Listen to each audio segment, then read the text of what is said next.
Hello, everyone. I am Scott Walter, the president of Capital Research Center. This is part of the new and expanded Capital Research Center work that we're doing, including with Mike Hartmann here, who is both a senior fellow and the director of our Center for Strategic Giving. But you're lucky you don't have me running the show. You have somebody much better, and that's Bill Schambra, a senior fellow of the Hudson Institute and known to many of you for his great work in panels just like this, including with some of these same people over the years at the Bradley Center for Philanthropy and Civic Renewal at the Hudson Institute. So we want to thank all our distinguished guests for coming, and take it away, Bill. Okay, thank you, Scott. As Scott indicated, my name is Bill Schambra, and on behalf of the Capital Research Center, I'd like to welcome you to today's panel to discuss a new study published by CRC on the political and charitable effects of a decision handed down by the United States Supreme Court on January 21, 2010, entitled Citizens United versus Federal Election Commission. Just 6 days after that decision, in his 2010 State of the Union address, President Obama noted of the decision that, quote, the Supreme Court reversed a century of law to open the floodgates for special interests to spend without limit in our elections. Well, he continued, I don't think American elections should be bankrolled by America's most powerful interests. And if you recall, that broadcast cameras at that point cut away to a shot of the United States Supreme Court sitting directly in front of President Obama, and they captured Justice Alito shaking his head from side to side and mouthing, not true. From the moment of its decision, now 8 years ago, and in spite of the omnipresence of the phrase, in the wake of Citizens United, we in fact don't know all we should about that case's effect on American politics, which is why this study we will discuss today is so timely and useful. Its author, Mike Hartmann, alongside whom I had the pleasure of working for a number of years at the Lined and Harry Bradley Foundation in Milwaukee, will discuss his findings shortly. But our intention isn't really to focus so narrowly on a discussion of the numbers and the data and how do you did you count this and that right. It's really to discuss the possible effects of Citizens United in its broadest sense. That is, we're interested not just in political campaign-related expenses as such, but as well in the enormous flows of dollars around political campaigns within what we traditionally regard as the charitable sector among nonprofits and foundations. To tackle such a broad range of issues, we've gathered a knowledgeable panel of experts from whom we'll hear. After Mike summarizes his findings, we'll hear first, after Mike, from David Keating, president of the Institute for Free Speech, whose involvement in the case Speech Now versus Federal Election Commission opened the door for the creation of the so-called SuperPACs. Then we'll hear from Abby Levine, director of the Bolder Advocacy Initiative, the Alliance for Justice. I realized just a couple of days ago that my former employer, the Hudson Institute, held a panel on Citizens United just a month after that decision. And not only was the Alliance for Justice a co-sponsor, but in fact, Abby was on that panel.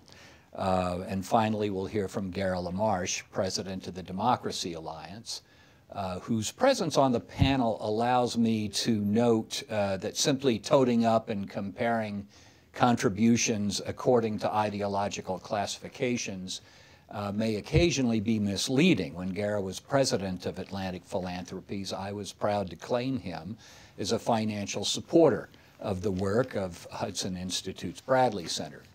And though it's safe to say we're on different sides of most of the political questions of the day, it's certainly true that we both value the sort of civilized discussion about nonprofit issues upon which we will enter today. So Mike, why don't you take it away and let me remind you, as I need reminding myself, to turn off your phones. I apparently did not do that. There.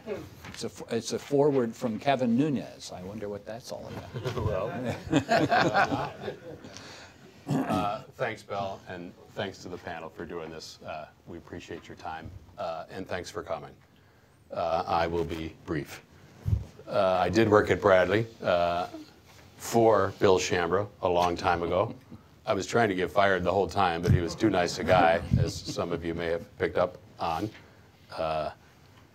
Bradley, of course, a private non-operating foundation that can only give to 501c3 organizations. I'll speak for both of us for a minute, if that's okay. We thought the kind of support Bradley could give, that kind of support, to C3 public charities interested in public policy for the most part in Bradley's case, could greatly benefit the country. It's considered a conservative foundation, and it is, and we thought, in particular, you know, conservative policy groups could do a lot of good. Bradley was known for providing mostly general operating support to what was called externally, and then even internally after a while, the conservative intellectual infrastructure. This infrastructure underlay the development of conservative ideas and then the implementation of policies based on them, and the discussion about those policies and whether they were good and effective. Bradley achieved some successes in the context of school choice, welfare reform, the revitalization of civil society, and it continues to plug away on those issues as well as others that you would recognize as being on the roster of any conservative foundation interested in policy, to include the rule of law, limited government, higher education reform. This was all part of a long-term worldview that the foundation, its top staff and the board possessed, with a toleration to endure ups and downs on that long road. The patience was tested, and there were frustrating days, but it is the case that there was a long-term worldview, I think it's fair to say. And now I'll stop speaking for both of us, if that's okay, and speak just from here for a minute. Starting in the teens, after Citizens United, maybe not necessarily because of it, I guess we'll talk about that, I certainly thought I was detecting an increased interest among all givers, including conservative ones, to be more short-term in outlook. This may or may not have been a good thing, but were it the case, I think it'd be worth noting and taking into account as decisions would be made regarding where to give, how to give, to whom to give, to which groups to give. This included giving to politics if one was in a position to choose among the three flows that I'm going to want to be talking about here. This included giving to politics directly in the form of campaigns or to the independent groups that grew, of which there were more in the wake of the Citizens United and Speech Now decisions. And as I said, if it were the case that money that would have gone to the type of C3s with which we were familiar to these other new groups, you know, that would be one worth knowing, and then maybe two evaluating. And there might have been benefits, but there might also have been drawbacks about which one should be aware. So I just wanted to see if maybe information could be gathered about that to inform discussions about it with givers. And I'm not sure we did it, but we tried with help from Mike Watson at CRC, good researcher there, co-host of Influence Watch, a podcast from CRC to which you should all gain access. So here's what we did. Again, so I'm looking to see if there's displacement of support for policy-oriented C3s, what I'm calling traditional public policy organizations, by support sort of instead for the newly enlarged independent groups. So politics directly, campaigns, independent groups, traditional policy-oriented C3s. Let's just speak briefly about politics directly, money to campaigns. I am no campaign finance expert, which will become clear if it isn't already. To me, that's why David Keating is here, and then the whole panel knows about this. But if you just tote up the numbers, I'm just toting, we just toted, if that's okay.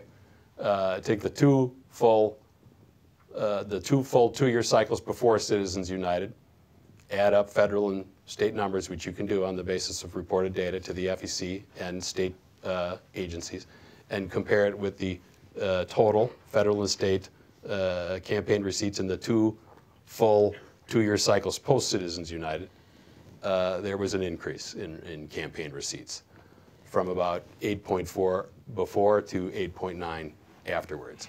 These are unadjusted for inflation. The Republicans went from about 3.8 to 4.7, and you know the Democrats actually decreased $400,000 from 4.6 to 4.2. I think that has to do with how successful Obama was in raising money that first time he ran in 2008. In the last cycle of that, I'll call it the studied period, 13-14, of all campaign receipts, federal and state, Republicans totaled about 54% of the overall amount, and Democrats about 46. All right, so numbers regarding the independent flow, the second flow, as I'll call it here. As reported, which is all we sort of really have to go on, that increased too, obviously. Maybe not obviously, but it did. Going from about 525 million to 2 billion afterwards. So the newly enabled flow from Citizens United and Speech Now did open a spigot, I guess you could call it. I'm mixing metaphors. A spigot causes a flow. Yeah. Okay. Now on the federal level, the Center for Responsive Politics categorizes that data as being spent by a conservative group or a liberal group. It's quite helpful. Harder to do on the state level. But if you take their categorizations in that last cycle of the studied period,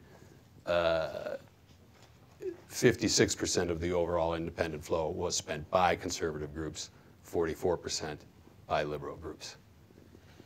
That flow at the end of that period was about a quarter of the direct political campaign receipt flow. I'll allow others to characterize whether a quarter is a lot or not much, whether it's only a quarter or a quarter, but that's about what it was in that cycle. Okay, so the C3 flow, to go to what I had in my mind as a question and a potential concern. This is difficult to do, and with Mike Watson's help, we came up with a way to try doing it. We just compiled a list of such C3 groups interested in policies and policy reform and policy proposals and discussion about policy by looking at the grantees of specific foundations and giving entities. There's some donor-advised funds in there. We picked 6 on the right and then another 6 on the left. I think they're the ones you would pick if you want to do this. I don't think you would exclude people from the list we came up with. You might want to add more, but CRC has a limited budget, and you all need to get in touch with development officials there to help. The foundations we picked to do this with are in the report. I won't go through them, but that's what we did. And then we looked at, so we have the list of the groups on the left and the right, and we looked at the receipts of those groups for 1 year after and 1 year before to try to see if we could make a plausible trend claim and to see what might have happened. The second year was 2014 when we started the project. That was the year for which, that was the most recent year for which we think we could get enough 990s to do this. And then we picked a year equidistant in time before the Citizens United and Speech Now decisions, so 2006.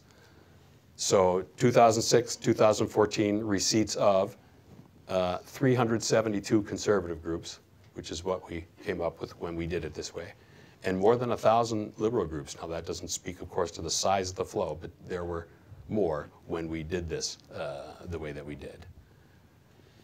So we fully realize the crudity of this exercise. It is not scientific. These are just snapshots, and we're just toting up receipts. But when one does this, total receipts of policy-oriented C3s, the selected ones, went from about 6.2 in 2006 to $9.6 billion in 2014, again unadjusted for inflation. So that's a lot of money. That $9.6 billion figure is consistent with where David Callahan of Inside Philanthropy estimated that level would be in his book, The Givers. He says he thinks it'd be, quote, in the low billions, less than $10 billion. And, you know, we came up with 9.6 with our toting up, so he was pretty good there with that estimate. As a percentage matter, there was more of an increase for the conservative groups. As a raw dollar number, though, the liberal ones had much more in receipts in both years, to the tune in 2014 of a more than 3-to-1 ratio, 77 to 23%.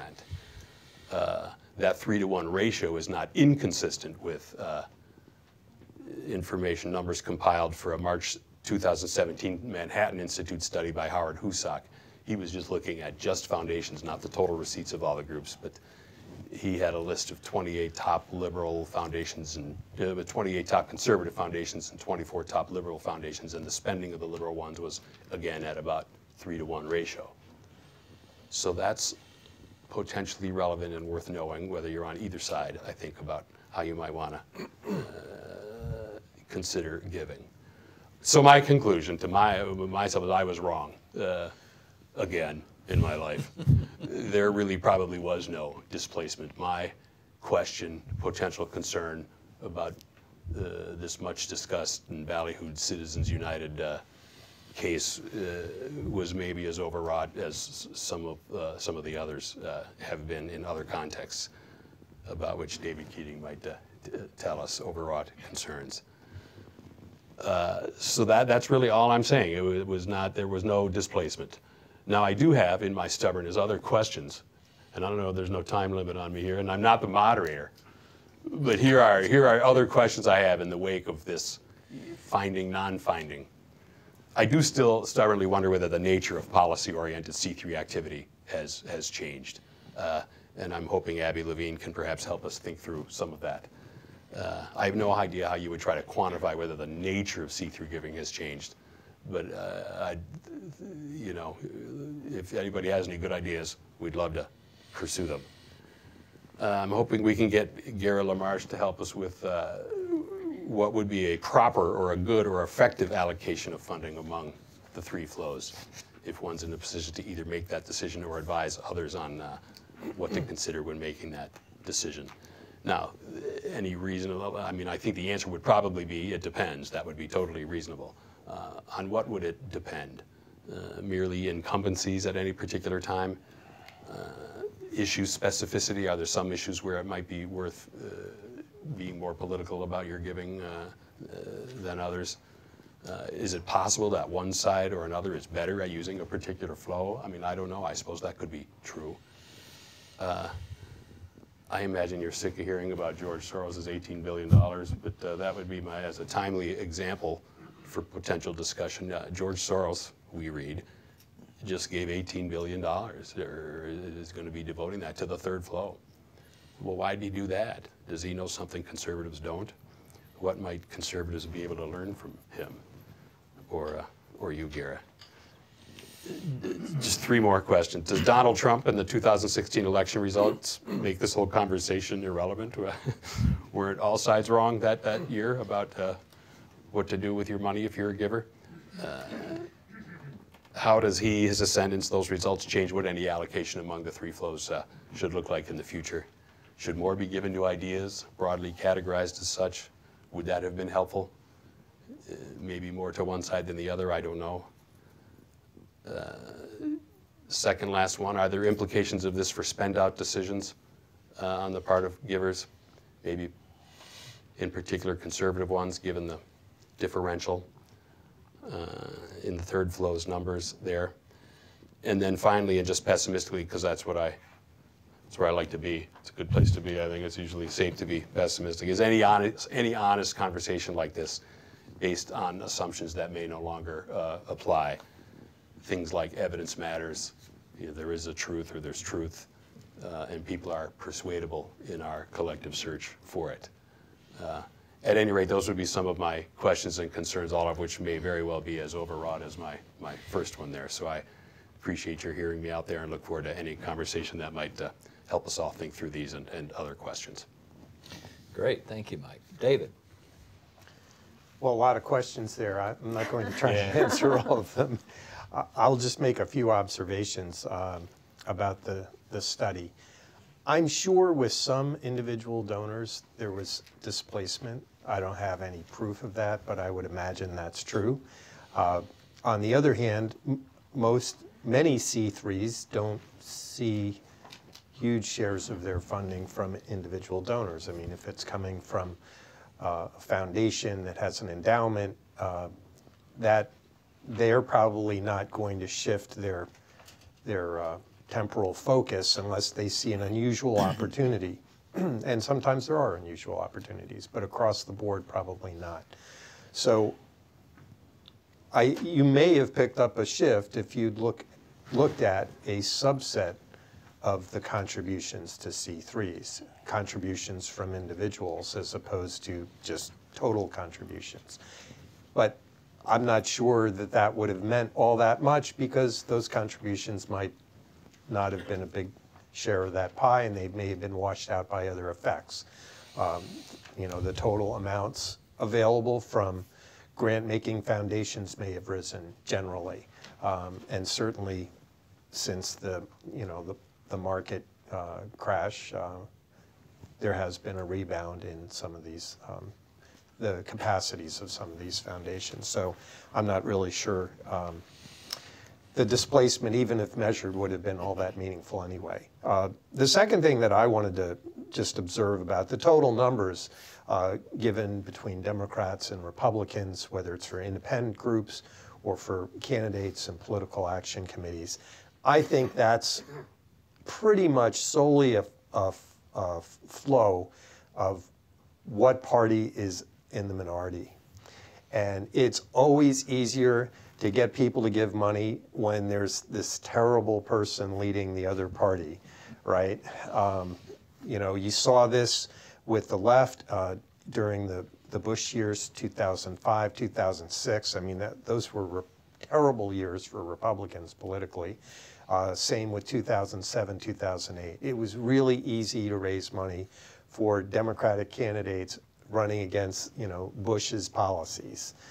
Then flip things over, Obama gets elected, Republicans and conservatives see him as frightening in terms of his policies. And so I think naturally, if you looked at these you know, this surge of support for Democrats and liberals in 2005 to 2008, if you use that as your base period, and then you look at 2011 to 2014 as the other period, well, those were years where Republicans were, you know, on the outs. So it's not at all surprising to me you'd see that shift. And I think that's just simply a matter of, you know, of the political situation. You see this in organizations as well. My guess is that organizations to the left that are policy advocacy groups like C4 groups, which are more dependent on individual funding, they probably had a tougher time raising money when Obama first got elected, and likewise groups on the right probably had an easier job of raising money. So I think a lot of that is you know, based on the current political environment. In terms of how to invest, you know, that would be, I suppose, an interesting job to counsel people with lots of money to give away. But you know, I think it's a mix, and I think you have probably a lot of people are not really willing to look at this carefully enough. But sometimes there's a time for building the intellectual case for things. There's a time for actually trying to address a problem. How would you design a policy to address that problem? It's one thing to get the policy ready, but it doesn't mean politically the environment's ripe for it to pass. But when the environment does produce an opportunity, if no one's done the groundwork in the first place, then there's nothing ready to pass, you know, to make it simple. So I think there's a case for both, but that's to me, there's also a time for short-term investments. If you see a big opportunity, I mean, sometimes things pass by a very small margin. Could be one vote in one chamber or one vote in one committee. And if you don't put everything you can during that time, you may miss a huge opportunity. So that's not only for lobbying activity or advocacy, but also who casts the votes in the first place. I mean, clearly, if you look at the Supreme Court, which I know Abby's group does a lot, the appointments to the Supreme Court and the various circuit courts, I'm sure, would look a lot different if Hillary Clinton were president versus, Trump making the appointments. And likewise, the Senate. We have a fairly closely divided Senate, but clearly you just need a majority vote to confirm nominees at this point to circuit court. And so these short-term investments can, perhaps have big impact. The final thing that I'd like to do to put this all in perspective in terms of at least the election spending is to keep in mind federal campaigns. The total spent was roughly $6.4 billion for the whole cycle. I could compare this to potato chips and pizza and Super Bowl spending, all much less than that. But to me, the more relevant comparison is, well, how much earned media coverage is there of the political campaigns? And to me, those are the really eye-popping numbers. If you want to talk about big money in politics, the big money in politics is in earned media. Trump got $5 billion just in 2016, or the 12 months ending November 1st, in so-called earned media coverage. Now, a lot of it was terrible, I'm sure, but he got a lot of it. Clinton got $3.25 billion, so if you look at the total, that's $8.75 billion just for the presidential candidates in 1 year, compared to the whole cycle for all candidates for Congress and president and all the primaries. So the earned media coverage clearly was a lot more. Trump alone got 647 media mentions in 12 months ending November 1st. And to me, the surprising part of these numbers were when you go back and look at the same equivalent numbers, and these are all from MediaQuant. In 2012, Barack Obama got $1.15 billion worth. Mitt Romney got $700 million. So we're talking about a fourfold increase in earned media coverage. And that's just mentions of and reports on these two presidential candidates. So we have that, but then we have the larger thing where we're not even talking about candidates individually, the culture as a whole. We have music, we have movies, we have all kinds of entertainment. If you were to value up that, it has some impact on policy, I've got to believe, in some fashion. I don't know that anyone's ever tried to tote it up. But I just think it's worth putting these numbers in perspective. People think, oh, look at all the money spent on politics. Yes, there is a lot spent on politics, but there's a lot more spent and a lot more coverage. So, and then to add a little bit more, because a lot of the rhetoric that we see around campaigns and politics is somehow that you can buy elections. Well, you can certainly have an impact, but it's very difficult to move votes, at least in a general election. A lot of the political scientists believe a lot of the advertisements have almost no measurable effect. Well, one would wonder, you look at the political scientists versus the people buying them. Obviously, the people buying them must think they have some effect, but there could also be a psychological effect too, which is people just want to be able to speak their piece, say their piece. Look at how many people make comments after articles and stories. What effect do those comments have? Probably not much at all, right? But people like to do it. And likewise, I think people like to be able to support the candidates or policies of their choosing. So I say let them do it, and thank God we have that opportunity in the United States. Thank you. Abby. Sure. Well, thank you so much, and it's great to be here and to talk about this issue. And I think at Alliance for Justice, we're a national association of over 120 organizations representing a broad array of groups committed to progressive values and the creation of an equitable, just, and free society. And as David mentioned, we spend a lot of time looking at the importance of and who sits on the federal bench, as well as working with the nonprofit community to help organizations understand their role. That premised on all of our work is really the belief that people, all of us, should be able to participate and have access to the levers of power and be able to have their voices heard in decisions that are being made about them that will influence them.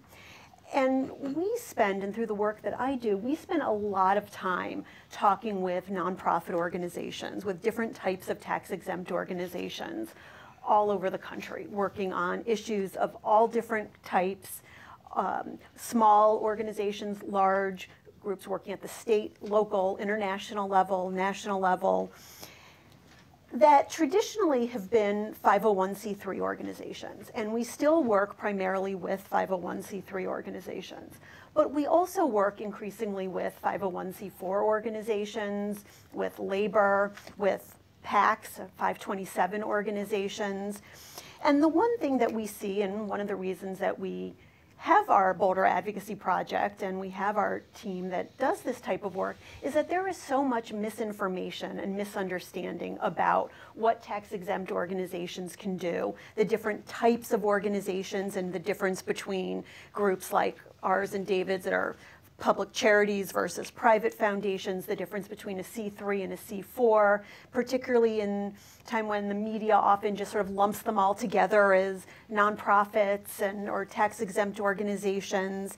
And so just as there's so much misinformation about what tax-exempt organizations can do, there's just as much, if not possibly even more, about what the campaign finance rules are. And I was just looking at some studies or some research that some political scientists have done over the last year or two, talking to people about public opinion polls about what people's views are for campaign finance reform. And everybody thinks, oh, we should have campaign finance reform. Yes, we should ban corporations from directly spending on federal campaigns or candidates. And it's like, well, that's already the law.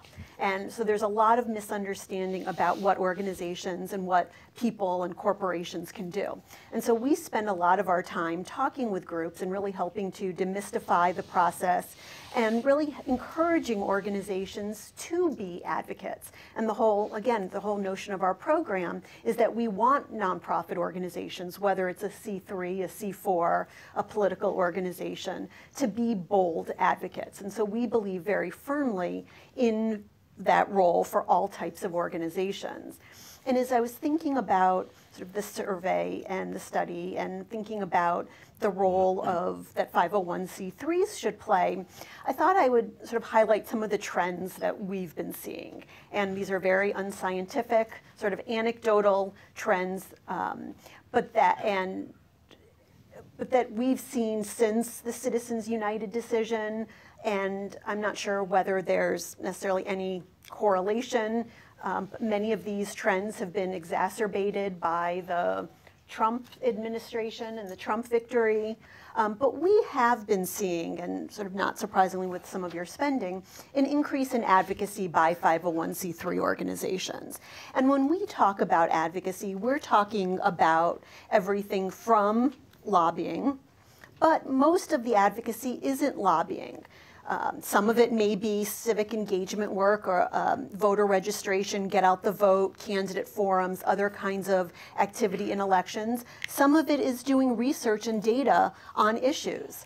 And we've seen organizations all across the issue spectrum, many of whom had traditionally been service providers, providing tutoring programs or meals for people who are homeless, recognizing that they need to speak out on the issues that affect them. And so we've seen an increase in advocacy by more types of organizations and just by more organizations, as well as organizations really increasing the types of advocacy that they've been doing. And so again, we've seen more organizations getting involved in lobbying, more organizations getting involved in voter engagement activities and participating in nonpartisan ways in the election process.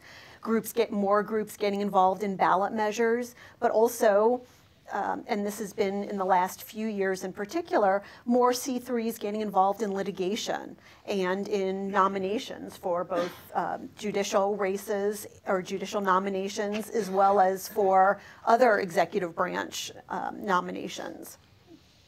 But we've also seen, sort of with that and the increase in advocacy by C3s, we've started seeing more organizations creating C4s. And again, particularly on the progressive side, that's been sort of a slow, there have been some even before Citizens United, and we've started to see more as groups are recognizing that we need to use all of the tools available, and thinking about the issue of different flows of money, that while giving to candidates may be, and for individuals, giving to candidates may be good, that sort of lasts only for one election cycle, where C4s, on the other hand, that are really issue-based organizations, can help build the groundwork and be there day in, day out, through election cycles, to be able to focus on the issues that are important to them.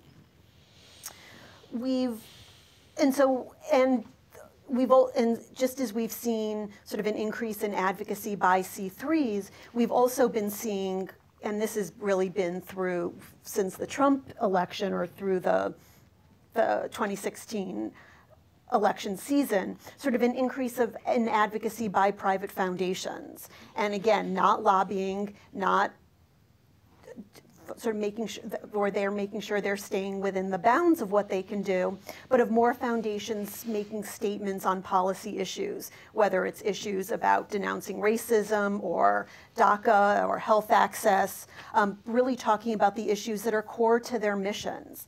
And I think through some of this is that so many of the issues that organizations care about and that are really core to their missions and to the values of the organization have become politicized and have become sort of more central to policy debates, where as opposed to some organizations going out and saying, oh, we want to get more involved in policy, or we want to take positions, or even we think of ourselves as political or conservative, that issues that groups work on, whether it's climate and environmental issues or education or immunizations, that so many of the issues have become political. And so groups are really working to sort of through that. And I think the other issue, and we can talk more about this as well, is that we spend a lot of time talking to organizations about the language, and even what do we mean by something being political. And as we talk to lots of 501c3s or their board members or to funders, and they say, well, we can't get involved, we don't want to support advocacy because we can't be political. And recognizing that that term, just as terms like dark money or even terms like lobbying, are often used or nonprofit, are often used very broadly, that oftentimes we're having conversations using the same words with different organizations meaning very different things. And so for a lot of the work that, as we see C3s are doing, again, they're talking about the policies, they're talking about the issues that they were created to do. And some of it's been labeled political, but not necessarily of what the organizations started out to do. And those are some of the trends that and I guess the other piece that I would say with 501c3s where we've seen a real difference has to be with some of the changing technology and with the use of social media, that we've seen a lot more different type of activity available to different types of organizations. And so while TV and while radio ads and TV ads are still important, so is the use of Twitter and Facebook and all of the other kinds of social media that I don't understand and don't use, but that as different organizations are experimenting and trying different ways to communicate with people in their communities, that's sort of raised the level of various conversations and allowed them to have more robust conversations about some of the issues. Thank you, Abby. Gara. Thanks. It's very good to be here and at the Capital Research Center and sponsored by the Capital Research Center. I have been the target over the years of research by the Capital Research Center, and I'm happy to see the quality of the research continue to improve. So, so I'm happy to be here. A little bit about my own odyssey, for whatever it's worth, in the last 40 years. I started out life with the American Civil Liberties Union, where I worked for about 12 years, and then I was in the international human rights movement with Human Rights Watch, and then I went over to the dark side of philanthropy, and I started George Soros' Philanthropy in the United States in 1996, and ran that for 11 years. And then I was the president of a global foundation called Atlantic Philanthropies, and now I have a job running a group called the Democracy Alliance, which is an organization of various kinds of progressive donors, many of them political donors, but some of them have broader interests, and we advise them on their giving. So I do want to take up your questions, and I want to talk about it in kind of two ways. Both of them slightly autobiographical, because on the question of the data, I read the study. Most of you sitting here will not have read it, right? It's available here, right? So yes. It's, yeah. So, and you know, there is. I'm not a statistical expert, nor am I a campaign finance reform expert. I do think sometimes when I read these things, that it would be good to have some kind of cross-ideological compact on data, you know, because we often count things differently, you know. If you're on the left, you say, well, you're counting X, which I don't really think of as left, you know, or there are foundations that I'm not that familiar with, and I'm sure you have the same complaints about the data that comes from the right. And in fact, over the years, I think, particularly with respect to conservative philanthropy, that the left has often overstated the dollar impact of conservative philanthropy, not necessarily the impact, but there's no question that if you're just looking at established foundations, that the left, even by a more conservative measure what the left is, I mean conservative in a small c, non-ideological kind of way, there are more resources on the left than there are on the right. That doesn't apply across the board to everything, but it does apply to foundations. So I sometimes think it would be nice if we had some task force that got set up where you all could agree on how to count things, and then we could argue over what was counted. So, but I'm not going to go too more deeply into that. So the two things, one is, you know, so when I went to work for Soros in 1996, I was heavily kind of influenced, and Bill knows this because we've talked a lot over the years, and I've been in a lot of Hudson Bradley Center forums. You know, I admired, you may surprise you to know, the work of conservative foundations, Bradley and Olin and Scaife. They seem to me to be a model for policy-engaged foundations, you know, who had a point of view, and also policy changes that they wished to see, and they made robust and, you know, appropriate use of the resources philanthropically to advance things like school choice, or to advance things like welfare reform, or to, in the case of the Olin Foundation, for instance, to spark a significant movement on the right with respect to judges and the courts, that people like, you know, Abby's organization and I are having to deal with the consequences of to this day. So, and some of what we did was actually try to take a page from the style, the operating style of those foundations. And I indeed have had and have good kind of collegial relationships with my colleagues on the right, because while it is true that Bill and I disagree on a lot of policy questions, we actually think quite a lot alike about the kind of vices and virtues of philanthropy, you know, and the way philanthropy ought to be done. So, and there's a lot of common cause there. So I think the lessons that I learned from conservative philanthropy, among the ones, in addition to the ones I just mentioned, were staying power, you know, and kind of long-term thinking. And I think a much more interesting discussion can be had about the way philanthropy and giving plays into the kind of ideological battles of our time. if it is focused on the way money is spent as opposed to the amounts of money that are spent. I mean, we can have a discussion about the amounts of money that are spent, and I continue to think that in the political system too much money washes around. But I think that the effectiveness over the years of conservative philanthropy owes more to the way they went about the philanthropy than to the kind of raw dollar amounts. And that has to do with things like investment in ideas. It has to do with investment in people and leadership. I mean, it's still the case on the left that we underinvest in leadership development substantially. It has to do with a belief that strong organizations and institutions, but not too many of them, but key institutions need to be built and kind of nurtured over a period of years. So I often tell a kind of a joke about right-wing and left-wing approaches to philanthropy, which is that in the larger society, the right, for instance, I'm caricaturing here, but we'll say the welfare mother, let's get that person off welfare and pull them up by their own bootstraps, and the government shouldn't be coddling people.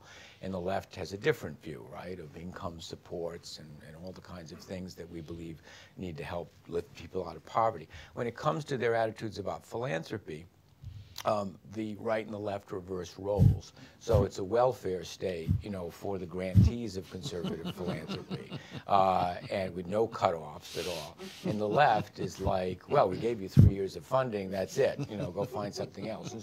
And I think that has something to do with why in this kind of great contest of ideas, the left has often, over the years, been less effective because the spending of the progressive groups is often diffused among a great number of groups.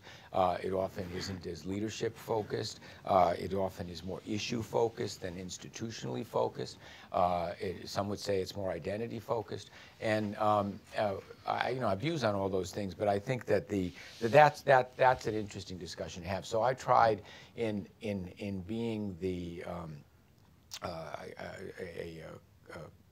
I guess a significant practitioner of progressive philanthropy, to learn what I could from the right. Now I want to shift for a minute and talk a little bit about George Soros by way of illustrating some of these points. So, and I'm not authorized to speak for George Soros. I used to work for him. I'm on one of his boards. But I speak for myself from my observation of Soros over a number of years, and understanding that Soros is, for many people, kind of a boogeyman on the other side of the ideological spectrum. So Soros, was a successful investor, made a lot of money, wasn't philanthropically active until the late 1980s in any significant way. Started his foundation, began to spend more time in the foundation increasingly than in the business. Originally, because he's from Hungary and grew up under communism and Nazism, his philanthropy took a focus on what he called open societies, very heavily influenced, as some of you know, by the work of Karl Popper. And he was about simply trying to have open societies. And so his initial forays into philanthropy were mostly in the former Soviet world, and initially focused on some very practical things like fax machines for dissidents and things like that. Over time, when the Berlin Wall fell and the whole Soviet sphere was open for a different kind of business, Soros's work in that part of the world was really aimed at trying to foster the institutions of a free society that had been atrophied over the long period of communist rule. Independent media, courts, arts and culture, those kinds of things. I wouldn't say that it had any kind of particular ideological cast to it, except that he wanted to foster the institutions of open society and democracy that had been atrophied. So a small example of that, which influenced me quite heavily, was that he had a network of debate clubs throughout Eastern Europe, because in those societies, no one was in the habit. It was very dangerous, actually, to argue against the government or to have an independent point of view, and he wanted to inculcate those kinds of habits. In building the United States program some years later, I drew on that for a different reason. I was a high school debater myself at a Catholic high school in New England. It was very critical to my own kind of formation. I looked around at inner city high schools and found that there was virtually no debate programs in those places. And we supported a network of urban debate leagues. And I noticed with great pride a couple of years ago that one of these teams of all Black and Latino kids from inner city high school had won the national championship and was in an Oval Office picture with the president. So I felt that was a good return on investment. So.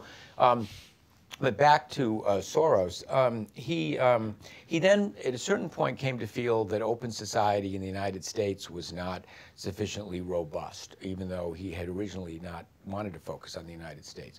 And originally we focused on issues that he thought were kind of taboo topics, you know, death and dying, how to kind of help foster more of a discussion about end-of-life care, or drug policy, for instance, an issue in which he's always had a lot in common with certain libertarians, you know, George Schultz and various people like that have been very strong on drug policy reform. I'm not going to, you don't have time and I'm probably not interested in, or maybe you are, but I don't have time to go through the whole Soros saga, but I want to skip ahead to 2004. So Soros was very much engaged philanthropically along open society grounds. It may surprise some people to know that he isn't actually a very ideological person. In that we were constantly urged to make sure that we looked at the unintended consequences of what we were funding. So he was very interested in money in politics, but very suspicious of any remedy about money in politics that couldn't be gamed and recreate the problem.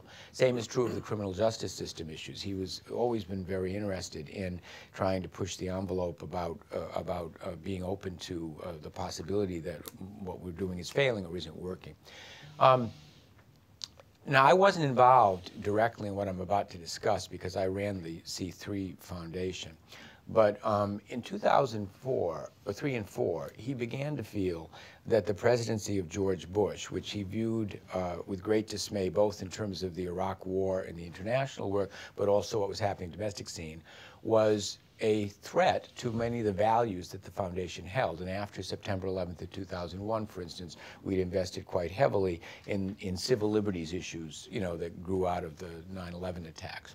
And so he became politically active, actually, for the first time in his life. He probably gave money at a relatively inconsequential level to candidates, but he began to be more active and more strategic about it and built a little political operation out of, you know, not out of the foundation, obviously. In the peak year in which he spent political money, 2004, he spent $27 million, you know. That would be a rounding error for Sheldon Adelson or the Koch brothers. And now, my understanding is, you know, that his political spending in any given year, and this is not just candidate spending, it's often kind of infrastructure groups like America Votes or whatever, you know, is in the neighborhood of 25 million. Not nothing, but hardly overwhelming. He was driven to that, and this gets to the question of how do you advise people about how to spend their money. He was driven to that by the notion that all the philanthropic investments, or many of the philanthropic investments, were impaired by the political environment. And he kind of made an ROI kind of consideration that if he could play some part in changing the national administration, there would be a more conducive environment for the things he cared about philanthropically. Now, some people follow that course and some people don't. A lot of the great philanthropists, you know, the Gateses and so on of the world, you know, are not that interested in politics and don't seem to play in the political sphere in that way, although almost always they become over time more interested in policy. So a lot of these technocratic people wake up one morning and realize that everything is not a big science problem, that policy has, you know, some kind of impact on it, and they become interested in school reform or public health policy or things like that, or foreign aid, you know. And so Soros had that kind of an odyssey, you know. So, you know, he remains involved in politics, although less interested in it, you know, than he once was. But for him, it was a piece of an overall picture about how he looked at his giving. So I guess I would say that donors, you know, need to look at what they're trying to accomplish in the world. I mean, what kind of change are you trying to see, or what kind of change are you trying to stop. And then you look at the mix of tools along the spectrum of C3, C4, PAC, whatever, and you decide what the right mix is for you. I will say, and just to round up, because I'm sure we'll have a great discussion about this, that I think while I have a job now of working with mostly political donors around civic engagement in elections and the infrastructure around elections, I actually believe that the longer-term investments in policy and leadership development are the most important things that donors can do, which are almost always capable of being funded, through tax-exempt dollars. And I think the left, to the extent that we have neglected that and had to play catch-up with the right, made a mistake, and to this day I think underinvest in that. For instance, we will at some point regain power. I hope that doesn't shock too many people. At the federal level or various state houses, maybe as soon as this fall in some jurisdictions.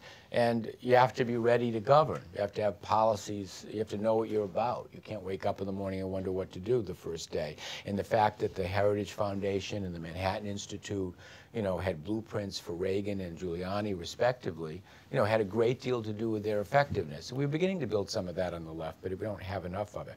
I think to the extent that I see folks on the right eschewing investment in long-term idea development and leadership development and infrastructure building for short-term political gains, I think that's a mistake, but one I'm happy to see that they're making. Right. Thanks, Gara. Thanks very much. Let me, and certainly you all should feel free to respond to each other if something has been particularly provocative, but to go back to I think Mike's first question, something like that first question, which was, is there something about the charitable sector that we should really respect? And by that I mean probably pretty much C3s and private foundations. Is there some sphere that they should inhabit and sort of keep themselves within? Or should they, in fact, feel free to venture into the political world to the maximum of their legal capacities and, align themselves with the more political groups? I think what prompted Mike's sort of initial inquiry into this, and it resonated with my experience, was the notion that more and more C3s and foundations, and Gara, you just referred to it, were in fact beginning to sort of turn their back. Yeah, we were getting more and more things from people who were governing these decisions finally. Questions like, well, what, is this like just another book? Or is this just another conference? Or is it another white paper?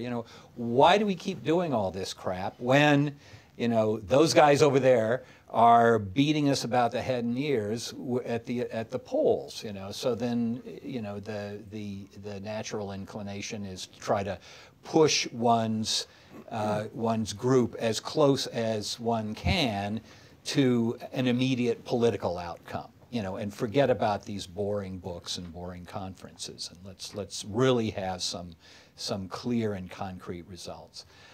Is there, is that I guess I'm asking a should question here. Is this something that should happen?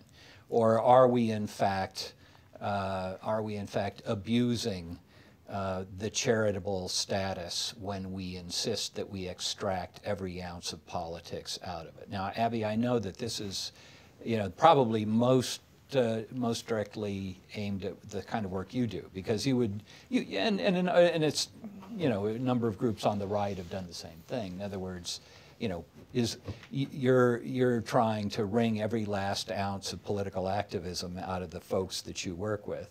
Well, I would say policy. I would not characterize it as political activism, right. And I think, again, that's a term that is used in very different ways, and I think for many people, political is thinking about electioneering and thinking about influencing who sits in office. Yeah. And that is important, but I think there's a whole lot of policy work that needs to be done, and a lot of the research and setting the stage that needs to be done before we even get there. And in many ways, I think as we work with C3s, both public charities and private foundations, one of the bigger issues is that so many organizations do a lot less than they can. Mm-hmm. And particularly many of the groups, we're constantly urging them to that they can do more, and that it's okay if they call a legislator every now and then. It's okay if a private foundation makes a grant without restricting the use of funds for lobbying. And so while there are some groups, some C3s that are really pushing the envelope and going right up to the line, which is great. And, or over it. Or there's some that may be going over, hopefully not. But or groups that are creating C4s to really be able to maximize. And I think one of the bigger issues is that there's so few that there are too many groups that are self-censoring or sitting on the sidelines and not talking about the issues and being able to use the data and the research that they have to talk about policy issues. Okay. I align. I would agree with almost everything that Gara said. I think you've got to have people out there thinking of policy and, looking at problems that our society faces, looking at problems our governments face, and trying to think through sensible solutions. Now, different people are going to come up with different solutions. And it's kind of what I said. You've got to have these solutions ready so when the environment's right, someone can do it. I think what he said about mandate for leadership, or the Giuliani administration's having these, proposals, ready to go with evidence and arguments for them, it's got to be really helpful, for people. And, surprise, surprise, a lot of people that run for office don't really have they just like being in office. There's something about the ego of being, a big shot congressman. I think some of them run because their spouses want them to run. So they don't really know what they're doing. They need some help, really, when they get in. What is that movie? We got elected, now what do we do, right? Right. So I think there's a point for both. Now, in terms of trying to actually affect who gets elected, the first thing I would say to people is don't waste your time with C3s and C4s. If you want to try to influence the election campaigns, then get in and do it directly. It's very inefficient, I think, to use a C3. Very, very risky to the C3, risky to the donor. C4s, it's very difficult to do. If you're earmarking your money for the ads, it's not clear that you can or can't do this. And in any event, the group can't spend more than half of its money on electioneering anyway, so it's a very inefficient way to do it. And if you give it to a particular PAC, then you can say, I want you to spend it in this race, or start up your own PAC and just work in that particular race. So I would say stay away from the C3s. It's just going to be inefficient and perhaps cause a lot of trouble for them. Yeah, I think, it's interesting. I think part of the virtue, the perceived virtue of using a C3 and a private foundation is that there's a sort of aura of objectivity still about a lot of those institutions. I mean, we were, for much of the early 20th century, we regarded the handful of think tanks and research universities and private foundations as being, sort of above the partisan fray, and people continue to sort of capitalize on that notion of nonpartisanship and hope that carries some aura of authority that an explicitly political attempt would not have. But maybe is there some reaction to that? Is there some? Well, I think that gets back to Abby's comment about what's political and what isn't. I mean, different people mean different things by that word, so. Yeah, gotcha. Well, I think you can have a point of view Well, I mean, I think that one of the things the C3 world does is kind of force people into pretending that they don't have an ideology, you know. So, I mean, so ideology is fine. It's out there. Some people are non-ideological or transpartisan. Some of us are more on one side or the other of an ideological spectrum. I don't think it follows that if you have a point of view or a code ideology that your research needs to be skewed to that. Your research, you come from a conservative perspective, but your research has to be able to stand up, you know, and be scrutinized by people, and you know, and you want that, and I don't want to live in a world, just as I don't want to live in a world of fake news and bots driving everything. I don't want to live in a world where you choose the, you know, the research that you like, or I mean, I realize that realistically we're moving toward that polarized world. But which is why I kind of half-jokingly said at the beginning we should have some kind of trans-ideological compact, at least on what we're measuring, and then we can argue about the differences with it. I think thanks for your support for my, you know, my views about long-term thinking. I do think, though, that of course who's in office affects whether those blueprints can happen. So, you know, for instance, to take an issue dear to the hearts of Abby and me, you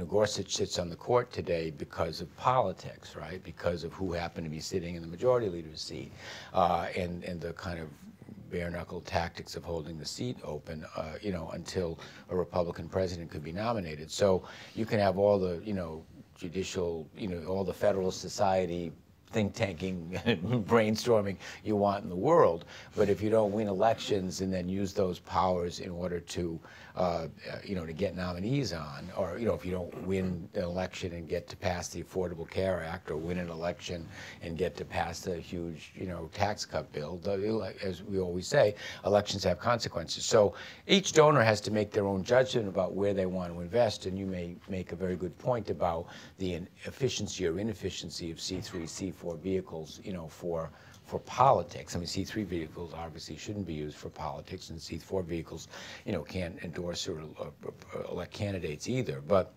I'm with Abby in that I think that we should be careful not to conflate the word political or partisan with, if you will, kind of ideological. So a foundation which decides to invest in voter registration of underrepresented communities is not, in my view, an inherently partisan act, although it is, in some broad sense, a political act, because it's about empowering people to participate in the political system, but it's not telling them how to vote. Gotcha. Very good. Do we have a microphone for good? We do have a microphone for now. We're going to take questions from the audience, and now let me urge you to do this. A, really have a question, and get to it within, you know, 30 seconds of the comment, and B, well, three things. B, identify, it should have been A, identify yourself and your affiliation, please.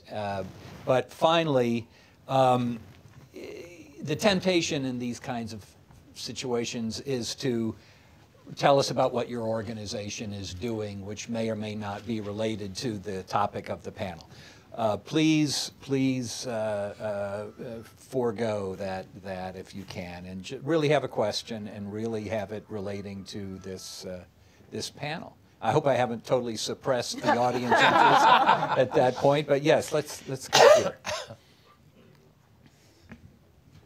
Hi there, David Thompson, National Council of Nonprofits. I'm only going to break your rule by saying we represent frontline nonprofits. We are not a think tank. Right. So this is relevant. Bill Sideways asked his first question. Let me ask directly to start with Mike. You had three groups in your study. The C3s were the third group that are not partisan, to use Abby's correct definition, and you defined it very well. What if we blow up that distinction? Repealing the Johnston Amendment, repealing the third clause of 501c3, so that foundations that are funding C3s can only pick those that are endorsing candidates of their choosing, or endorsing candidates themselves, and inflicting their will on any grantee has to endorse candidates as well. How does that change your numbers? Well, I don't know, I have to say. Right. And that would be difficult even to, I mean, how would you try to really answer that question? It's a thought experiment. Yeah. And the answer has, I mean, you know, it is a hypothetical. I have to just say, I don't know. Well, the House tax bill would have done that. Oh, no, Well- come on. Let's be fair here. The bill did not repeal the Johnson Amendment. That's a total mischaracterization. Just tell of us what the it does. Johnson Amendment The Johnson Amendment says that a 501c3, which is a public charity, that's part of the problem with the Johnson Amendment. No one knows where it starts or stops. Clearly, 501c3 organizations are not allowed to spend money encouraging people to vote for or against candidates. They're not allowed to give money to candidates. They're not allowed to give money to party committees, and they're not allowed to independently advocate.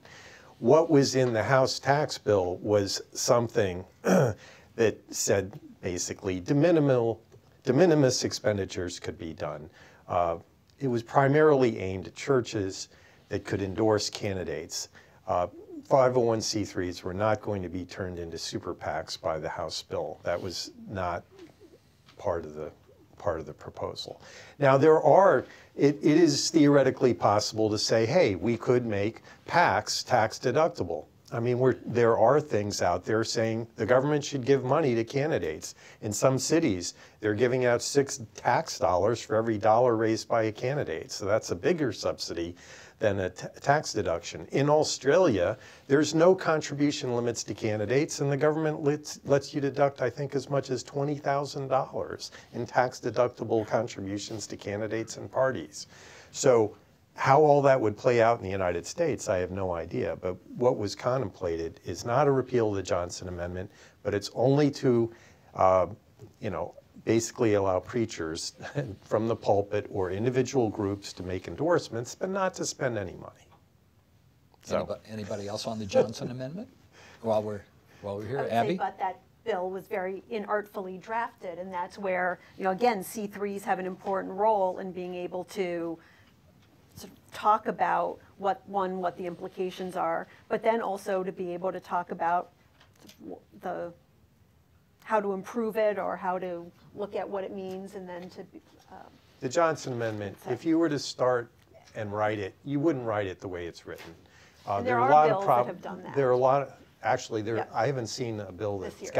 gotten it right yet, exactly. But, I mean, there are a lot of other problems with the Johnson, not just people who were, preaching from the pulpit, which I think is an obvious thing to exempt.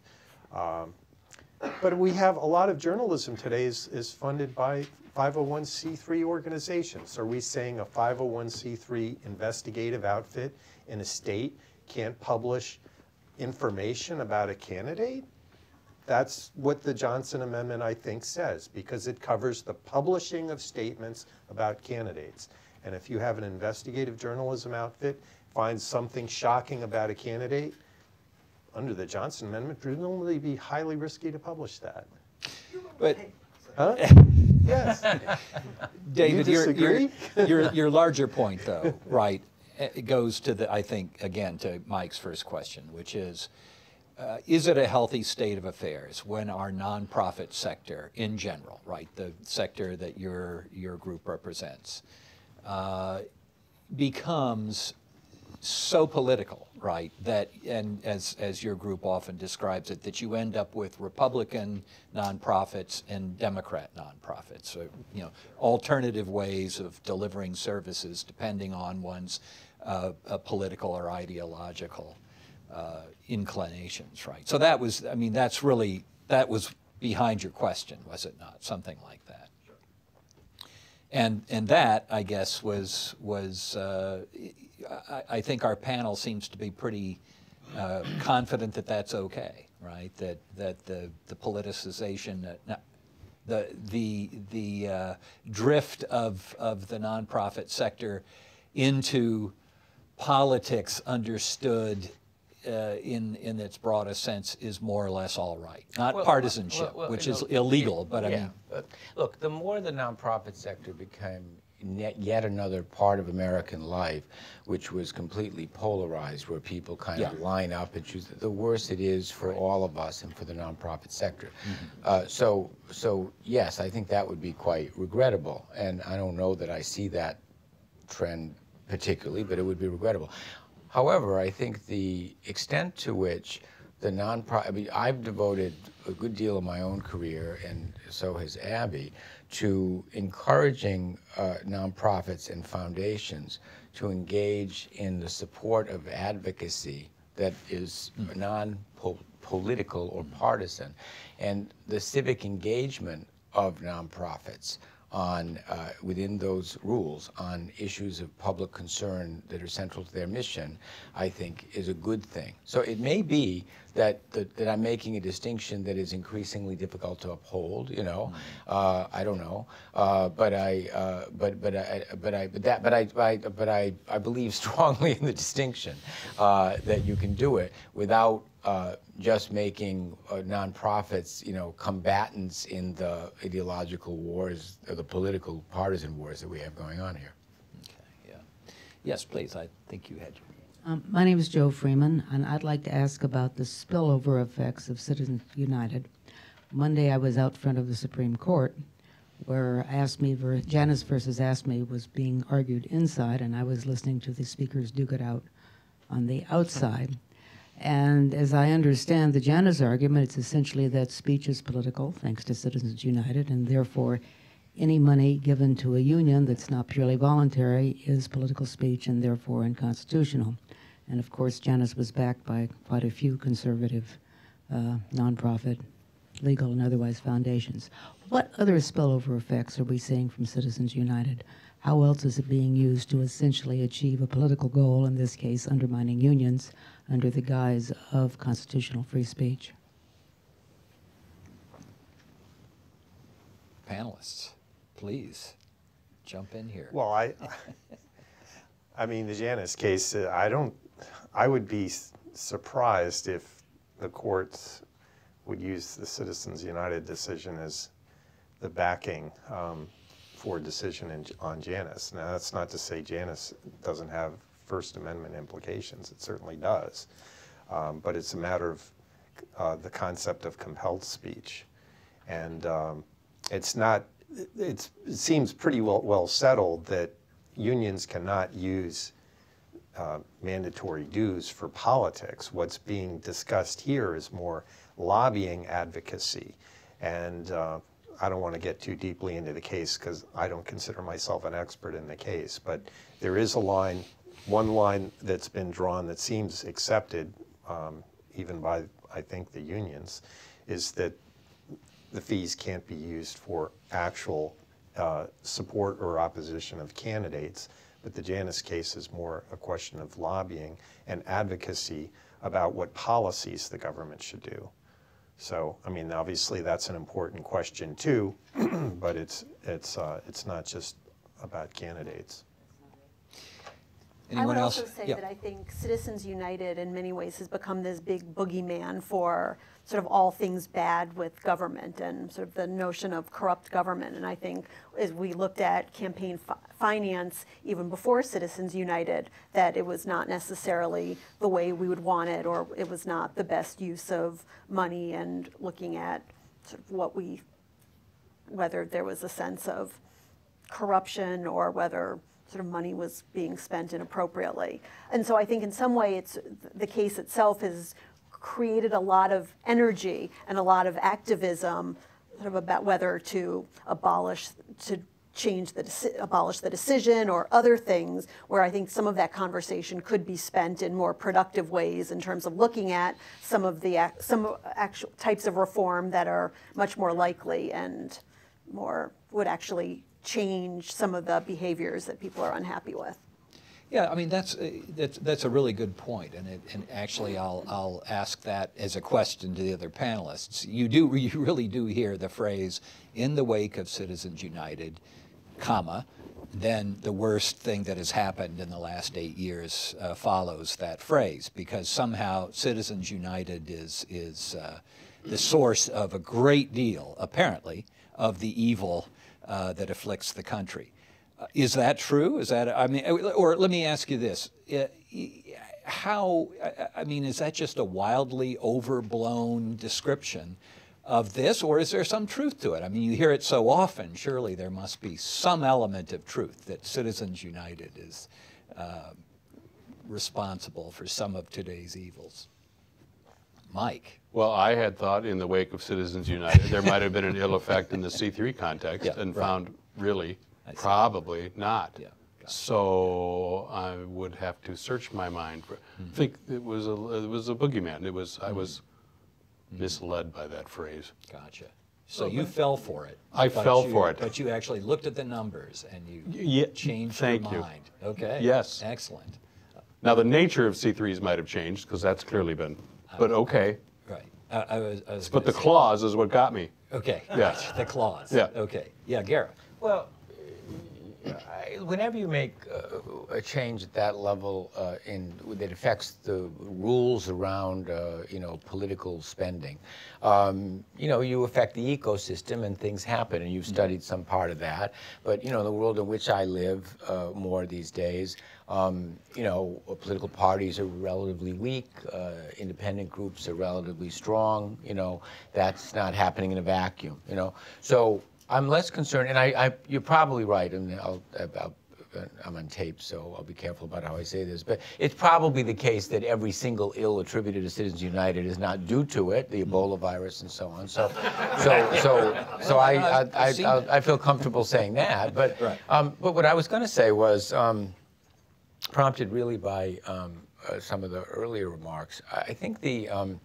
and by your question about Janice, which is, I think that we could use some deeper discussions, again, across ideological lines, around freedom of speech in the contemporary era. So, I started out my career as a free speech defender.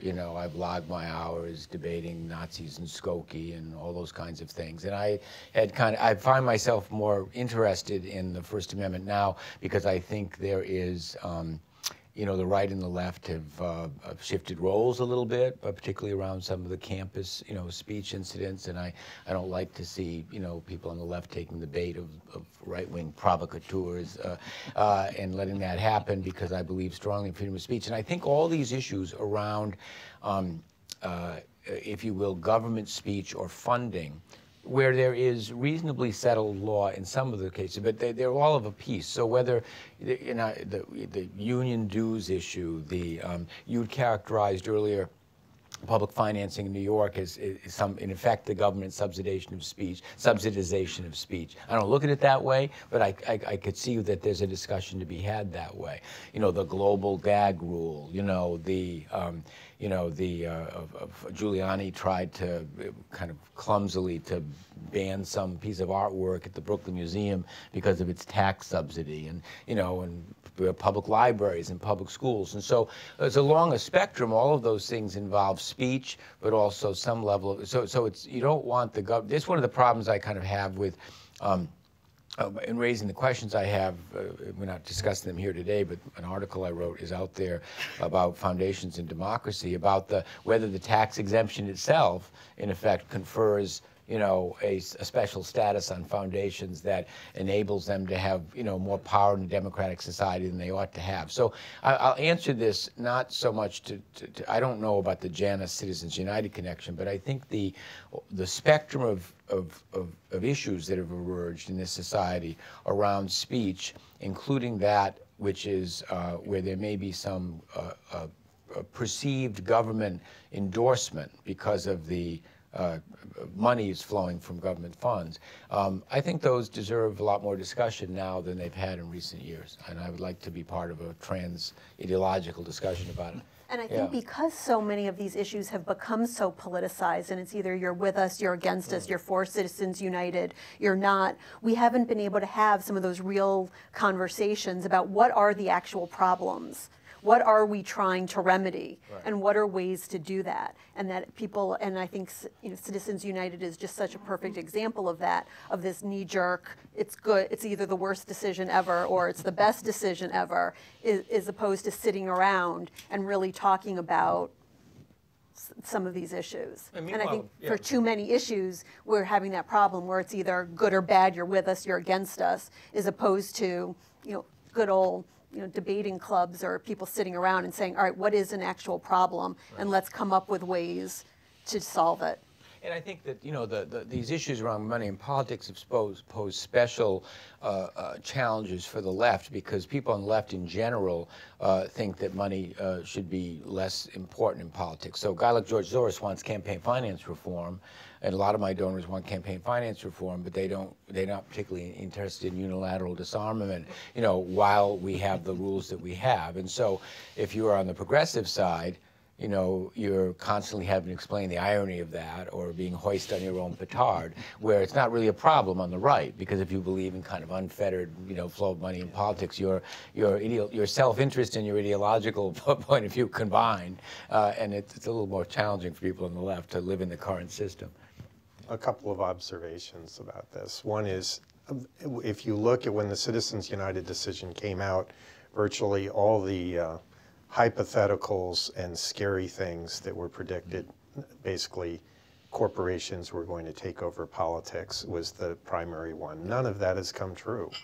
And so, to the extent that I think it has had harm, I think it's because the decision, when it discussed disclosure issues, was so jumbled, so, not terribly well considered, that it's caused a massive state of confusion in the courts, in the circuit courts, about what's permissible and what isn't. And there are a lot of right to privacy questions that now are unresolved, that, and haven't been resolved since the McConnell case. And I think these are really important and serious questions. And there's a very, as David French put it, probably one of the most important cases no one's heard of is in New York State.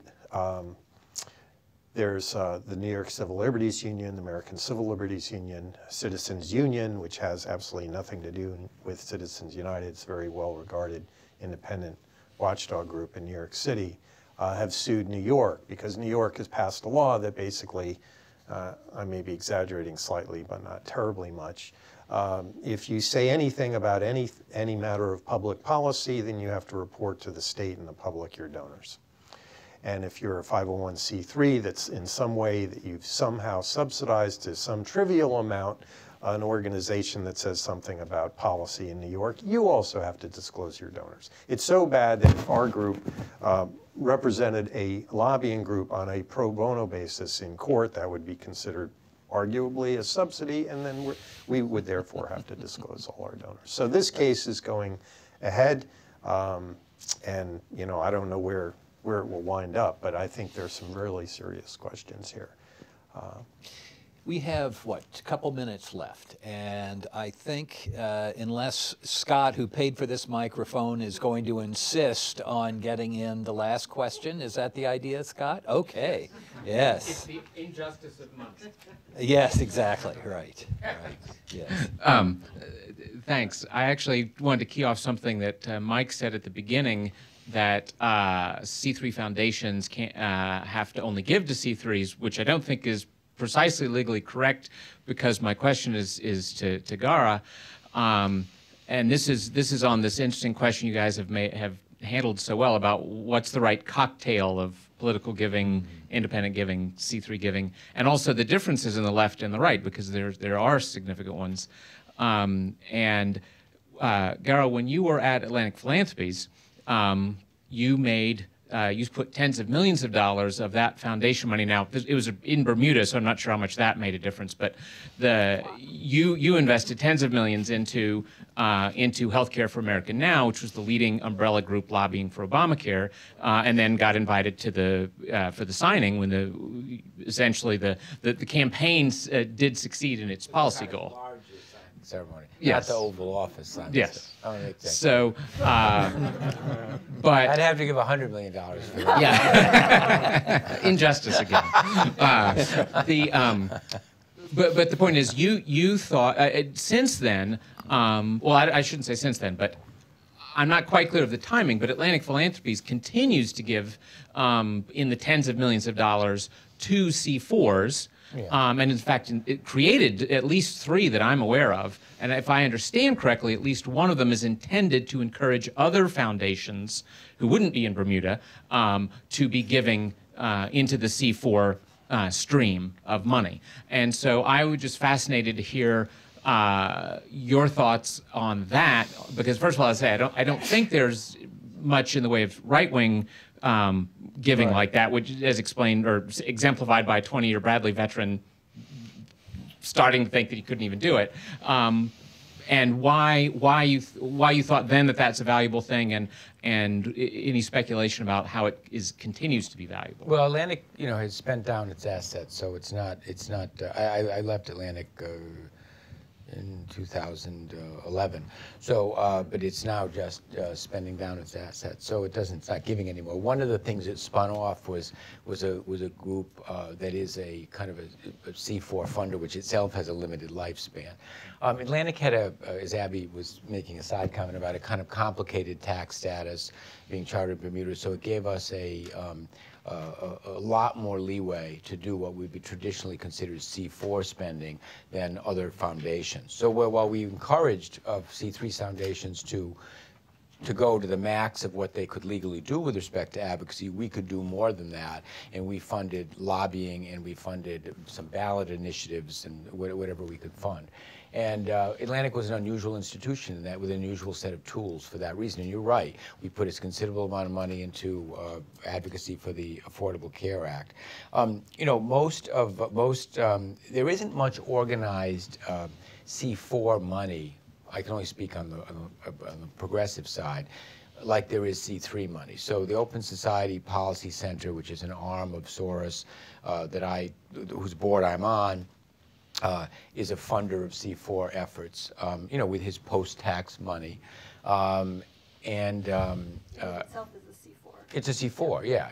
It's a very, the scale of the I don't remember the exact budget, but it's in the single-digit millions of dollars. I mean, it's dwarfed by, I never got your $18 billion question, but which is about endowing his foundation, essentially. I mean, that's really what it's about. So, in perpetuity, it doesn't have to do with political work.